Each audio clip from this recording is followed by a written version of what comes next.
En 2016, le site archéologique du complexe de grottes de Gorham a été inscrit au patrimoine mondial de l'UNESCO.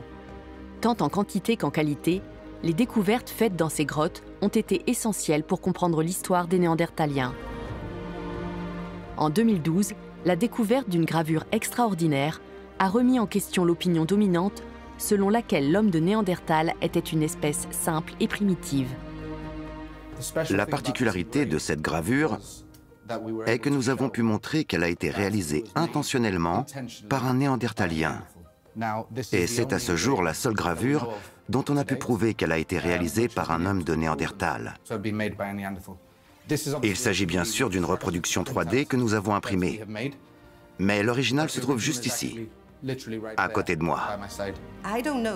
Je ne sais pas si c'était de l'art, ni quel était le but de cette gravure, mais ce que je sais, c'est qu'elle avait un but.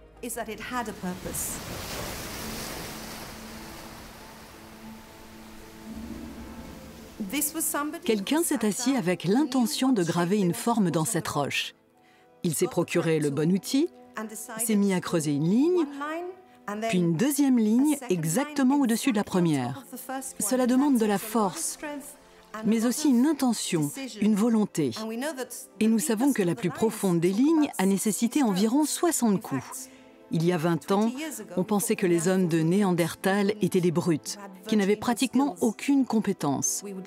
On considérait cette espèce comme étant plus proche d'un singe intelligent ou d'un chien intelligent. Aujourd'hui, si on plongeait nos yeux dans ceux d'un Néandertal, c'est un humain que l'on verrait.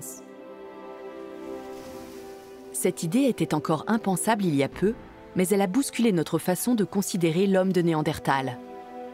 C'est à Gibraltar, en 1848, que les tout premiers restes de cette espèce disparue du genre Homo ont été retrouvés, 8 ans avant la découverte de la vallée de Néander, qui allait lui donner son nom.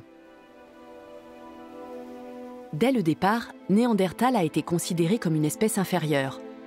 Mais les découvertes les plus récentes vont à l'encontre de cette hypothèse. Homo neanderthalensis est apparu en Eurasie il y a environ 400 000 ans, à l'ère du Paléolithique, et y est resté aussi longtemps que les ères glaciaires le lui ont permis. Il a progressivement disparu jusqu'à ce que seuls quelques groupes subsistent à l'extrême sud-ouest du continent.